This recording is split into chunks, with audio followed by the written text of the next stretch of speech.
All right, this is not looking good already and for days to come. U.S. to get the 10th and most severe polar vortex as Arctic Blast plunges most of the country into extreme cold. We've got crazy flooding going on and it's about to freeze. Lots of areas, floodwaters creeping towards homes, dangerous flash flooding, including Kentucky, West Virginia, Virginia, and Tennessee, and many more areas to come. It could get bad for a lot of areas. I'm going to tell you what you guys need to know because it's going to affect you coming right up.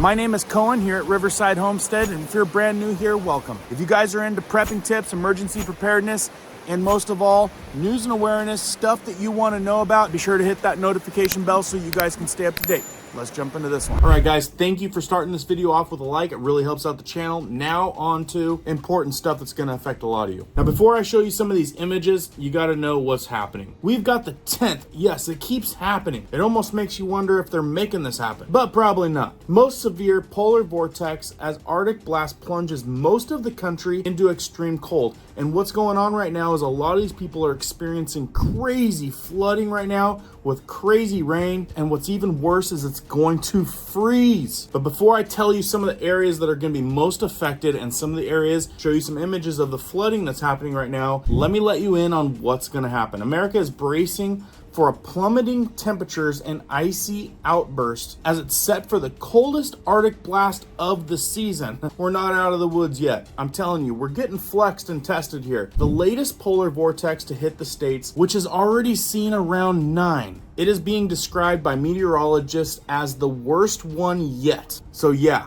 brace for some serious business. And for those of you that are already experiencing, it's gonna hang around all week. Now what they're saying is the cold weather comes in because the weather forces down the Arctic, pushing the freezing air, which usually stays near the North Pole, into the US as well as Europe. It says Judah Cohen, a season forecast director at Atmospheric and Environmental Research, said, the amount of polar vortex we've seen this winter is not normal. Let me know, some of you old timers out there, are we seeing a lot more weather than is normal or has been normal in the past? Because you guys have seen a lot more winters than half of us. Now, in my time that I've seen, I feel like we get a hard winter push every, 3 to 4 years. And it's not huge. It's not like long lasting. It's just a short little hard punch. But I have to say, I have been seeing more and more crazy storms in areas that don't normally see storms this year. Hit the like button if you agree. Let me know in the comments, because I know a lot of us would chalk this up to some of the man-made things that are happening right now with weather. I know there's a lot of controversy over that, but it makes you want to scratch your head. But this expert explains that the usual amount around 2 to 3 times a season, but that makes sense given the extreme weather Americans have seen this year,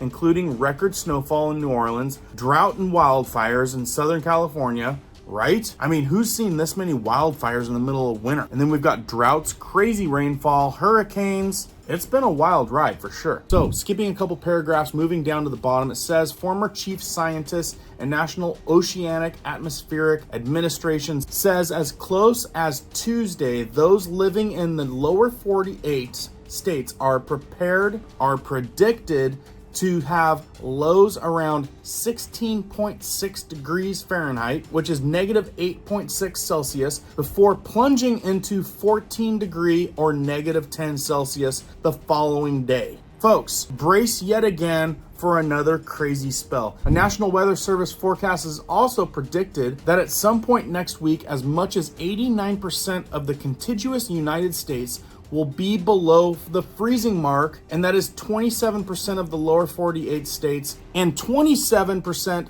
of the lower 48 states will be below 0. Look, this is what I'm talking about. This ain't normal, and a lot of people need to be ready, because you don't know if the grid's gonna get hit so hard that everybody's pumping their heat, power grid goes down, and then now you're scrambling in a life-threatening situation. Now, I wanna show you some of the crazy flooding that's going on and some of you guys that'll be experiencing that and where that's gonna happen. But with all this cold weather coming, I can't help to plug this. As some of you have seen before, I am buddies with the guy that has created an emergency sleeping bag for people like us. He has been so kind to extend a crazy discount for our community only for an emergency sleeping bag. It's seriously this small. You can put one in your car, one in your house, have one for everyone at this price. Best gift that you could give someone, because most people aren't going to buy it for themselves. Like I said, for our community only, crazy discount. Check out the link in the top of the comments, and there's a link at the top of the description. At this price, you can't afford not to be ready for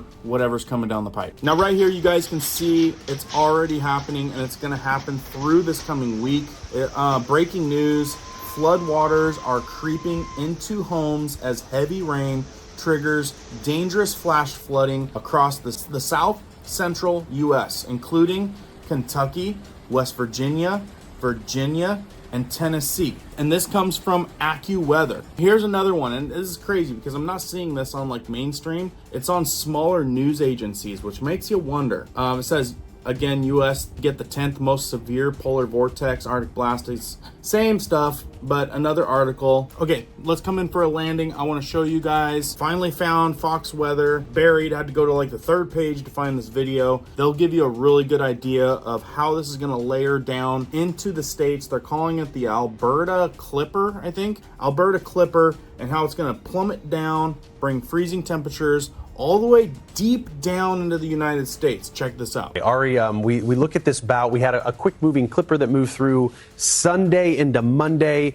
a reinforcing shot this morning behind another weak disturbance that we have, and the sub-zero temperatures are spilling south. Yeah, a lot of the times when we talk about an Alberta Clipper, it's this fast-moving little mini snowstorm that doesn't drop a huge amount of snow. It's in and out. It's no big deal. But the part that gets lost in translation sometimes is they very often do bring in these reinforcing shots of cold air. And in this case, it's been especially cold air. I mean, you look at Minneapolis this morning, a wind chill of 26 below zero.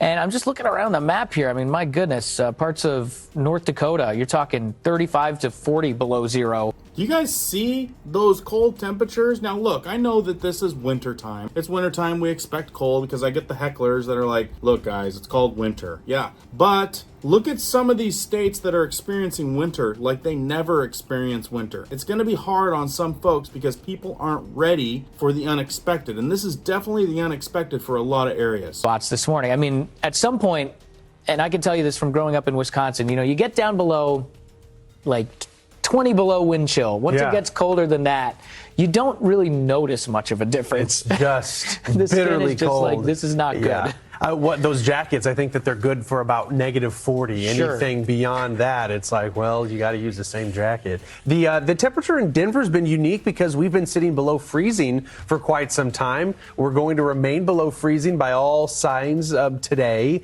and then tomorrow morning we'll wake up and it'll still be below freezing. But by tomorrow, we might be able to warm into the upper 40s. So that's nice. I guess the bulk of the sub-freezing air, it does shift a little farther to the east. It follows that disturbance that's moving through. And it does get interesting as we get into kind of the end of this week, this weekend, early on next week. There could be another, I think reinforcing shot of cold air would be an understatement. So look, it's not going anywhere. And if any of you guys are curious, like, where is all this coming from? This is a really good illustration on how it's kind of circulating up there around the North Pole, circling around Russia. Check out this little image right here. This gives you a really good idea of how it's circling around to us. Look at Let's that. go, Chris Tate, big shot out. Tate, We were joking, the Weather Presentation Department was probably wondering, what are we doing making this map that's got Russia in it? But this is where the origins of the cold air is. You can track where we have this this air, whether you're talking at the surface or whether you're talking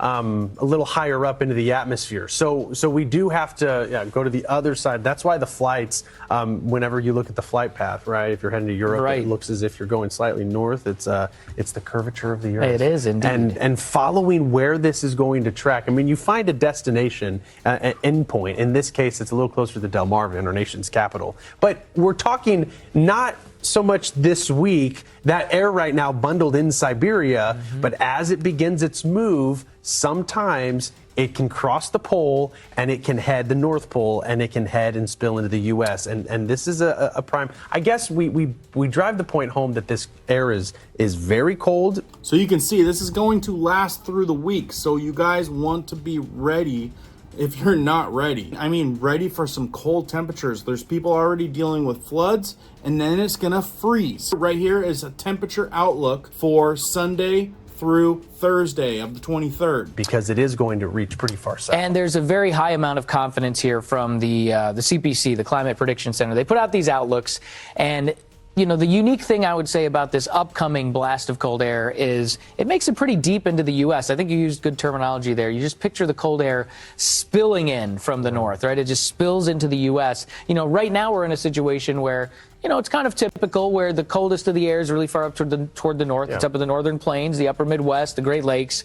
But it's when that air starts to get a little bit farther toward the south. It encompasses some bigger cities. You get lots bigger populations that are involved in it. It becomes a much bigger. I mean, seriously, Minneapolis, -7 on October 1st, and we're still looking at -13 this week. Chicago was 5 degrees in October, going to be -1 on Monday. Denver, 6 degrees in October, -7 on Monday. Amarillo, Texas, 11 degrees in October, 7 degrees on Monday. Dallas, 21 in October, and 19 degrees. I mean, we're talking all the way from Texas over to Atlanta. People going to be experiencing some cold weather like they just are not used to. So again, if you guys don't have an emergency provision that is super cheap and easy to have, that link is in the top of the description and the top pinned comment. But more so, be ready for cold temperatures. If you guys are in these flooding areas, be ready because it's about ready to freeze in some parts. Have things ready so you don't gotta try to go to the store. We're talking food, water, warmth, light, and remember, this gets real tricky when the power goes out. So take into fact that that is a possibility and you need to be ready for that scenario. Nothing worse than getting in that scenario, not being ready, and then panicking. Got a lot more coming down the pipe. Make sure the notification bell is still turned on